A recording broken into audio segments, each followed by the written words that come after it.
C'est-à-dire que si vous voulez, vous pouvez mettre toutes les rampes d'accès que vous voulez, tous les fléchages que vous voulez, si vous n'avez pas la compréhension réciproque des acteurs, enfin je veux dire, vous arrivez à de véritables non-sens. Enfin, c'est presque de l'ordre du savoir-vivre ensemble, si vous voulez.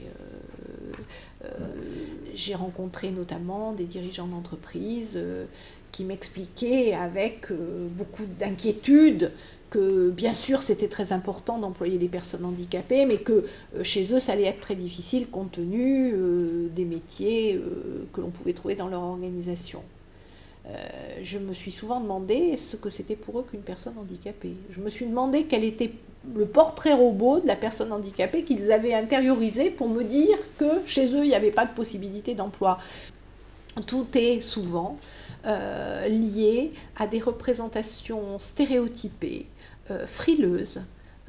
Libérons-nous de ces approches-là pour être dans l'innovation.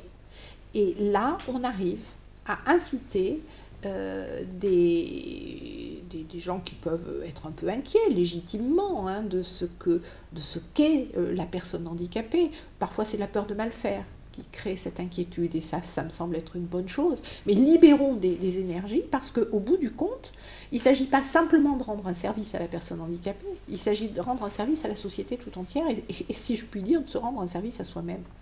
La formation est absolument décisive, et c'est sans doute ce qui rend l'accessibilité intelligente.